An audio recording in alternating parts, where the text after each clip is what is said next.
Muy bienvenido a la Casa Universitaria del Libro que dirige Guadalupe Alonso. Hoy estamos sin equipo porque el equipo anda con COVID, pero la verdad que es una oportunidad muy especial para este libro que también es muy especial, que se llama Parte de Guerra y que me parece que está escrito con el corazón, a pesar de que todo el mundo diga que eres un escritor racional, ¿verdad? Bueno, pues muchísimas gracias, Mónica, por la invitación. Además, encantado de estar en Cazul, ¿no? Que es un lugar maravilloso de nuestra universidad. Pues sí, esta novela, la narradora, es una joven neurocientífica que también empieza siendo profundamente racional y que quiere resolverlo todo racionalmente. Y en el camino descubre el corazón, que es una metáfora para decir la parte emocional del cerebro. Y creo que es lo mismo que me pasó a mí mientras la escribía. Uh-huh. Ahora, también estás con el tema de la neurociencia, una cosa que yo creo que hace 10 o poco más, que es tu obsesión, que has escrito, que has trabajado sobre ello en libros de ensayos y tal, y me parece que está en todo el recorrido de las páginas está el tema del mal, digamos, ¿no?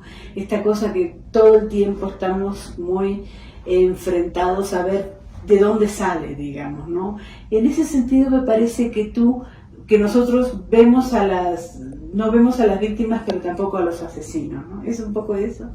Sí, creo que en este caso el mal, que también ha sido una de mis obsesiones, son los neurocientíficos quienes intentan asirlo, tratar de entender de dónde viene. Si somos malos, es decir, violentos por naturaleza, si nuestras condiciones genéticas, neurológicas o psicológicas determinan justamente que podamos ser muy violentos, o sea, la naturaleza, como dicen los propios neurocientíficos, o es al contrario, la educación, el ambiente social y la familia en donde nos desarrollamos lo que nos hace violentos. Haber vivido esas múltiples violencias que nos rodean, más esa especie de reforzamiento de la violencia que tenemos todo el tiempo, y los niños y los adolescentes más, en los medios de comunicación, en las redes sociales o en los juegos de video. Entonces, pues tenemos ahí, digamos, el panorama de dónde viene que alguien pueda convertirse en un hombre o una mujer malo, en qué elemento tiene que surgir para que unos niños o unos adolescentes se vuelvan lo suficientemente violentos como para asesinar a otro. Ese es el gran tema de la novela. En el medio pones a muchos muñecos de peluche, la ardilla, los muñecos con que despiden a Diana, precisamente para el mal en los adolescentes, en los niños, ¿no? Entonces es terrible todo eso, ¿no? Claro, por eso es un tema que me intrigaba desde hace mucho, incluso antes de que en México estuviéramos en estos niveles altísimos de violencia, porque siempre ha habido en muchos lugares, en México ha habido muchos, pero también en sociedades completamente distintas, en Estados Unidos, en Europa, pero más en Estados Unidos, casos de niños y adolescentes matando a otros niños y adolescentes. Y es muy intrigante y muy desasosegante, porque uno asume que ahí es donde se concentra lo mejor de lo humano, en los niños, ¿no? Donde estaría la inocencia, la virtud, casi como si los viéramos como los buenos salvajes a los niños, y no como los hombres lobos del hombre que creemos ser los adultos. Y sin embargo se dan estos fenómenos. Si esto lo sumamos a una sociedad hiperviolenta como la mexicana, pues la pregunta es, ¿qué pasa en estos adolescentes que en la novela están ubicados en la frontera sur de México, al lado del río Usumacinta con Guatemala, pero que en realidad ha habido muchos casos en otras partes del país, sobre todo en el norte, que puede empujarlos a cometer estos actos de violencia extrema, ¿no? Como el mal anida de pronto en el lugar más sensible para todos nosotros, que son los niños. El tema de la región, ¿por qué? Digamos, ahora acaba de sacar una novela, la que acaba de ganar el premio Gandhi sobre Guatemala, y digo, hay tan poco espacio literario para esa zona que pasan un montón de cosas. ¿Por qué ahí? Bueno, es que la novela la acabo de ver, no la he leído, se ve muy interesante. Sí, muy interesante. La voy a leer en estos días, porque México le dio la espalda por completo a Latinoamérica y aún más a Centroamérica, que son nuestros vecinos inmediatos. Y de hecho, durante unos pocos años, pues fuimos incluso el mismo país. Pero de pronto es como, durante mucho tiempo fue como si no existiera la frontera sur con Guatemala y Belice, y que nos conecta en realidad con todo el resto de Centroamérica. Y tampoco nos dimos cuenta, ni siquiera con el alzamiento zapatista, que Chiapas se parece mucho más a Centroamérica que a cualquier otro lugar de México, en todos sentidos, culturalmente, en cómo se habla, en cómo se come, y en las propias relaciones de poder o de las relaciones entre los blancos y los indígenas. Lo hemos olvidado. Y nos lo tuvo que recordar ahora, últimos años, sobre todo, Donald Trump, obligándonos a convertir esa frontera en la nueva frontera de Estados Unidos con América Latina. Entonces yo quería ubicar la historia ahí, porque la novela en general va de personajes, que son al mismo tiempo víctimas de violencia y victimarios, que son al mismo tiempo víctimas y verdugos. Y en la frontera sur de México es donde más nuestro país lo es. Estamos muy acostumbrados al discurso de ser víctimas de Estados Unidos y de ser nosotros los que intentábamos cruzar hacia el otro lado y entonces sufrir a la migra y sufrir las deportaciones y las separaciones, etc. Y ahora nosotros en la frontera sur hacemos lo mismo, con centroamericanos, sudamericanos, también africanos, asiáticos, que intentan entrar por esa frontera, cubanos que intentan entrar por esa frontera. Yo por eso quería ubicarla ahí. Muchísima gente, o bueno, hablas de que hablan lenguaje indígena, digamos, ¿no? Hay también un trabajo sobre el lenguaje y hay también una caracterización de los adultos, digamos, ¿no? Los adultos, por ejemplo, los padres de Dayana cuando piden dinero, esa construcción que no nos hace ver tan buenos a los adultos, digamos, ¿no? No sé si tampoco tan malos, pero una cosa confusa, digamos, ¿no? Pues sí, hay un crimen. Y más allá del crimen, todo el mundo se aprovecha también alrededor, de la manera que pueden. A veces con el dolor, independientemente de ello, de los padres en lo que dices, los medios de comunicación, las autoridades políticas. Es siempre el caldo de cultivo para que alguien intente sacar una tajada. Tú mismo te aprovechas del crimen para escribirlo. para escribirlo. Y por otro lado también esta cosa tuya de la neurociencia por un lado y el mal por otro, digamos. ¿Son las dos cosas que van a la vez como motivación? Pues sí, en esta novela sí eran los dos temas centrales. El mal, que es significado en este asesinato de esta joven de 14 años, Dayana, a manos de su propia pandilla. Y del otro lado la neurociencia que intenta explicarlo. Y digo intenta porque parecería que los científicos son justamente el lado más racional, académico, pulcro, intachable, y en cambio los niños representan el mal, pero cuando se cruzan, cuando la narradora finalmente nos cuenta cómo se cruzan esos dos mundos, en realidad se vuelven espejo uno del otro, y entonces en el mundo académico también vemos las mentiras, las traiciones, los engaños, la violencia reflejadas también en ellos. El personaje pareciera ser que le hace un homenaje a Jane Jacques, digamos, ahora que cumple el centenario, digamos, con este monólogo interior que es, desde que empieza hasta que termina, es conmovedor por un lado y por otro lado es contradictorio y a veces da un poquito de bronca. ¿Cómo determinas ese? Pues ese fue un gran reto de la narradora, y además, exacto, es un monólogo interior, es el pensamiento de ella, una novela sobre neurociencia, quería que fuera pensada, claro, más que hablada, más que escrita. Ella lo piensa y le da vueltas y mezcla cosas, cambia de tiempos, es torrencial la escritura, ¿no? Intenté que fuera así como se leyera, no hay paréntesis ni parentéticas, no hay casi signos de puntuación fuera de comas, hay pocos puntos, hay pocos espacios, porque es ella en este magma de pensamiento interior tratando de entender lo que pasa fuera de ella, el crimen y la conducta de sus compañeros de trabajo y de su jefe con el que tiene una relación particularmente especial. Y en ese proceso intentar más o menos entenderse ella misma.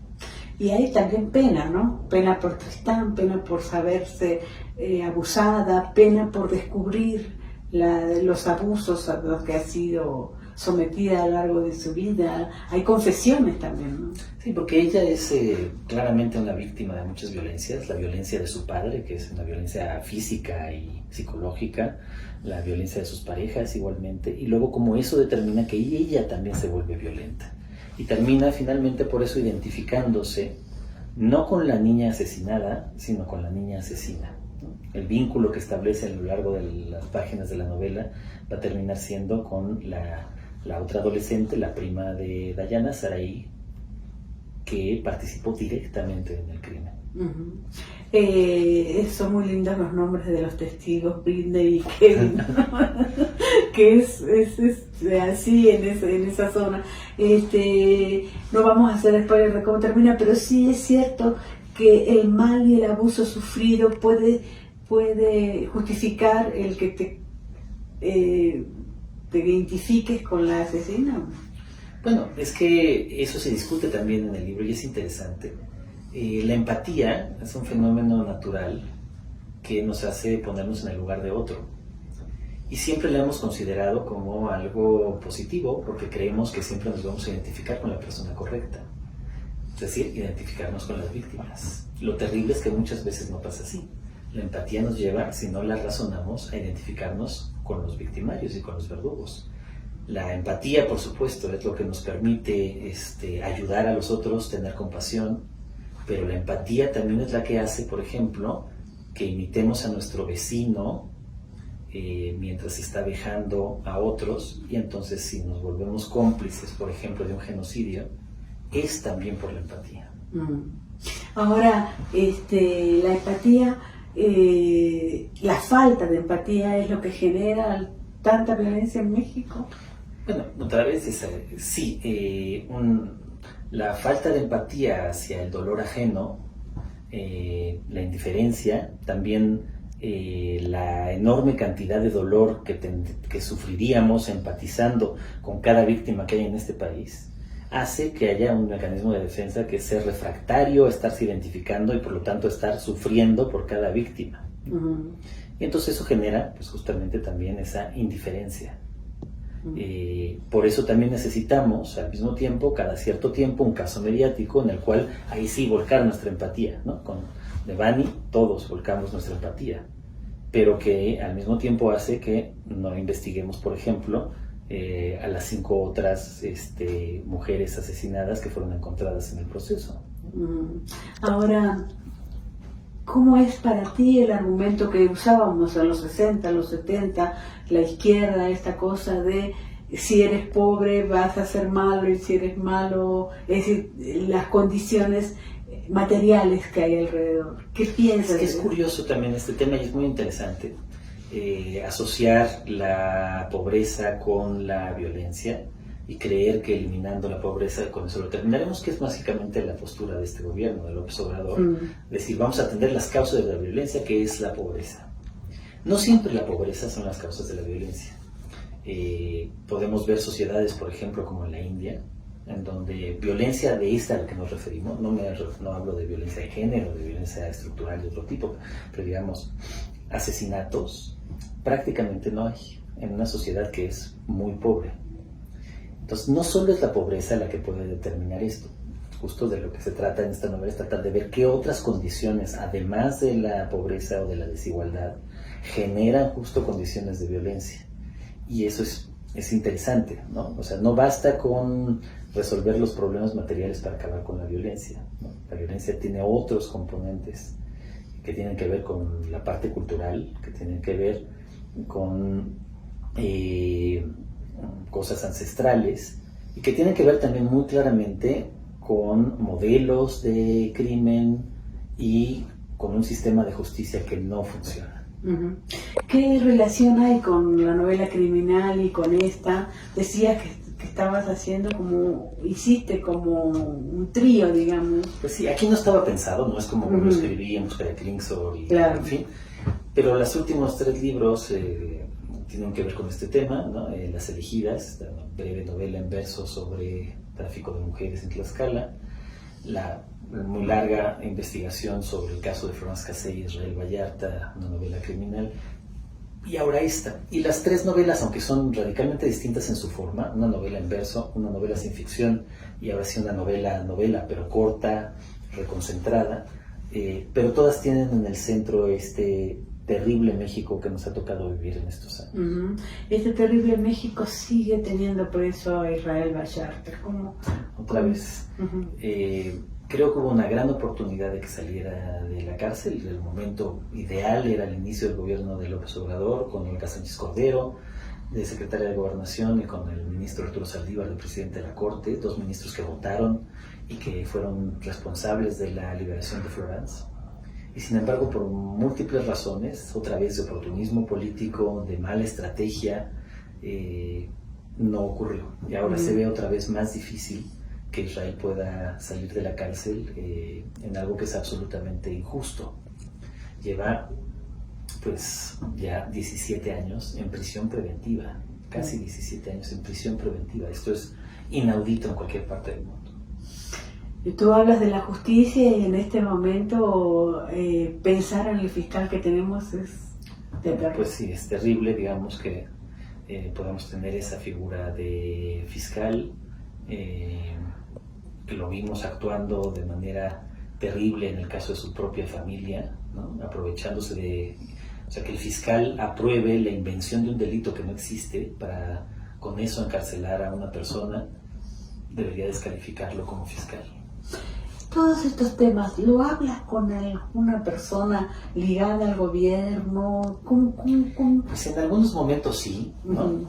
O sea, en ciertos momentos lo he comentado con gente cercana al gobierno, de los gobiernos anteriores también, y en este igualmente.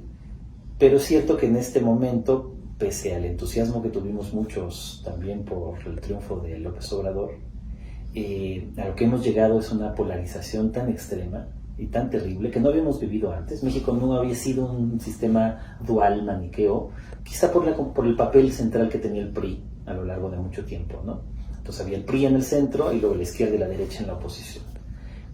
Ahora de repente tenemos sí solo dos opciones. Y yo nunca había visto en México que todo pasa por el lente ideológico de ser 4T o anti-4T.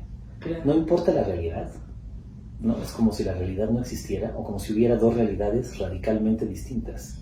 En cada cosa, lo único que importa es si eres 4T o anti-4T.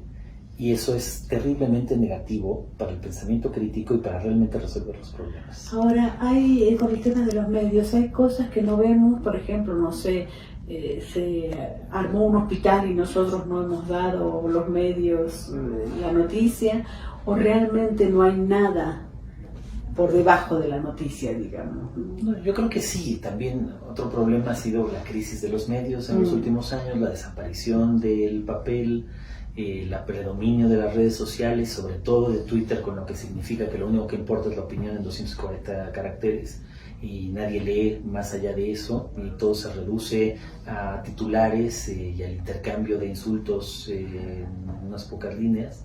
Entonces, frente a eso, son pocos los medios que realmente hacen lo que necesitamos: periodismo de investigación efectivo, real, profundo. Jorge, yendo un poquito más a tu persona, ¿cómo escribes? ¿Cómo escribes tanto? Bueno, ahora sí 4 años que no había escrito novela, tengo que decirte, ¿no? Realmente no había tenido tiempo. El tiempo me lo dio la pandemia, tengo que decir que para escribir esta novela, y me hizo escribir como hacía mucho no lo hacía. O sea, esta novela la escribí solo en los 8 meses de pandemia, del primer momento de la pandemia, de ese momento de encierro absoluto. Hacía mucho que yo no escribía tanto tiempo en el día. Normalmente antes de esto lo más que yo podía hacer era escribir 2 horas por la mañana. Y en cambio en este caso, esta novela la escribí torrencialmente en 8 meses, de escribir muchas horas al día. ¿Es un cambio de estilo en esta novela? Yo creo que sí. Pues creo que sí, ¿no?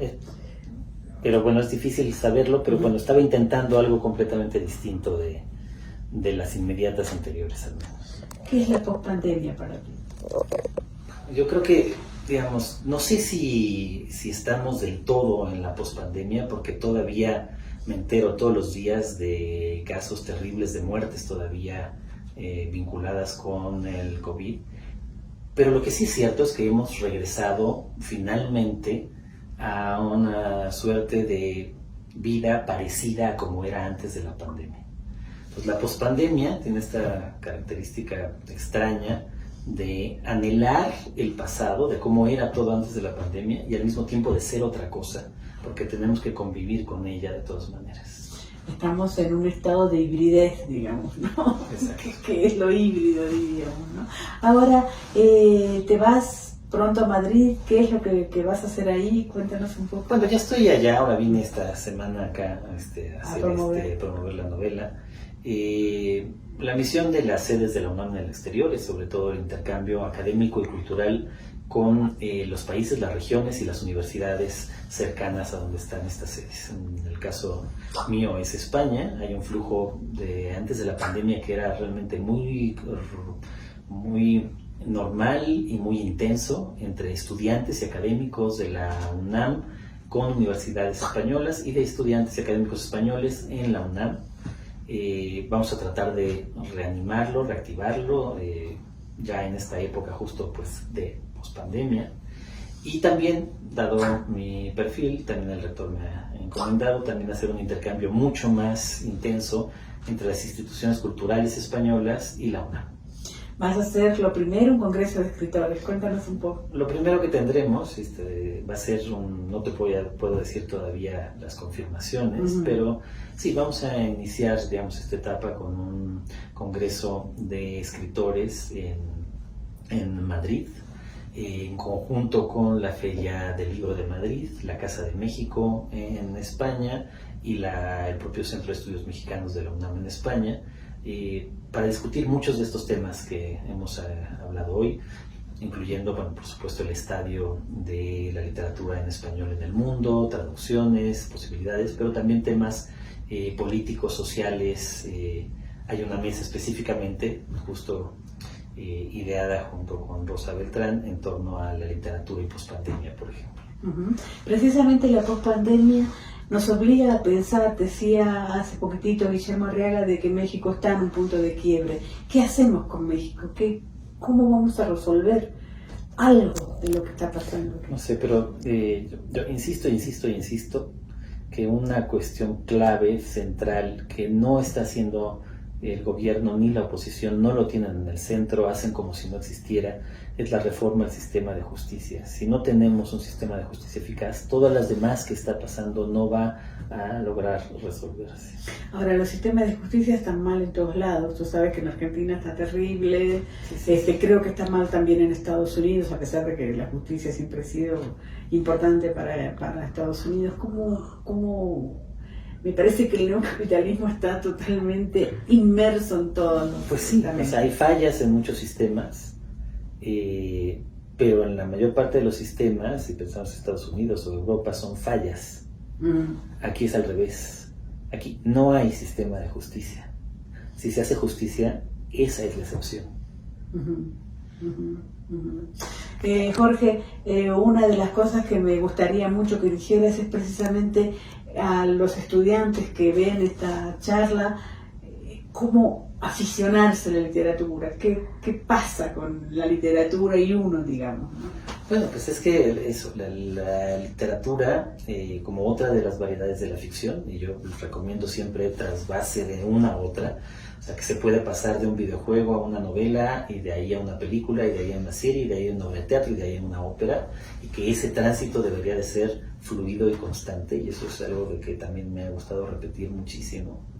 Pero bueno, todas las variedades de la ficción lo que nos permiten es vivir otras vidas. Solo tenemos una, ¿no? Cada quien tiene la suya, y los seres humanos necesitamos más de una, siempre. Y la mejor forma de hacerlo es a través de la ficción. Pero la literatura es aquella que tiene una característica distinta de las otras. Es distinto de las ficciones audiovisuales o escénicas, porque es la única que nos permite creer que estamos directamente en la mente de otros. siempre he pensado que tú podrías haber sido científico, digamos. Pues yo hubiera querido ser científico, sí. Y hay veces que no te despierta interés. No, por supuesto. O sea, yo siempre quise ser científico, no lo fui, escribo mucho sobre ciencia. Ajá. Y es mi manera vicaria de vivir justa de esa vida que no tuve de científico y que hubiera querido muchísimo. Si yo hubiera querido ser físico, ahora pienso que también me hubiera encantado ser neurocientífico. O lo que siempre quise ser, director de orquesta. Director de orquesta. Y por otro lado, ¿tienes alguna actividad docente? Bueno, en este momento no. Digo, todo el tiempo que estuve en México fui profesor en la Facultad de Filosofía y Letras todos estos años. Y ahora estoy llegando apenas a España. Espero a partir de, si no del próximo semestre, el próximo año, volver a dar clases presenciales. Lo que sí sigo haciendo, tenemos un programa muy bonito que iniciamos en la Coordinación de Difusión Cultural desde el año pasado y que ahora se ha renovado, esta es la segunda generación, en donde junto con mis amigos Eloy Urroz y Pedro Ángel Palou damos una tutoría de novela. Hemos elegido ya 2 generaciones, la pasada ya terminó con 6 novelas magníficas que acompañamos a lo largo de todo un año. Y luego un jurado distinto elige de esas novelas que se escribieron durante ese tiempo una y se publica. Entonces, bueno, todavía eso sí, virtualmente sigo dando clase. Bueno, las 2 últimas. Por supuesto que la gente que vea esta charla va a poder, rifamos 2 libros tuyos, Parte de Guerra, y una cosa es esta, digamos, ¿qué piensas de Parte de Guerra? Más allá de la crítica, más allá de tu autoría, ¿cómo dirías que aporta el tema de la violencia en México? Bueno, pues creo que es una novela que casi parecería una novela policíaca, pero donde no se trata de buscar al culpable, a menos que consideremos que el culpable es cuál es el origen de la violencia. Una novela policíaca, como decía Ricardo Piglia, que todas las novelas son policíacas, ¿no? Ahora, bueno, la última es que recuerdas a Nacho Padilla. Siempre cuando yo terminaba una nota contigo te mandaba saludos para él o siempre hablábamos, y con él también. Este año se le ha hecho un documental, lo recordamos muchísimo y bueno. Bueno, pues puedo darte un poco la primicia. Estamos terminando la edición de la novela póstuma que dejó Nacho y que se publicará en los próximos meses. Perfecto. Muchísimas gracias. Encantado. Y mucha suerte en Madrid. Gracias.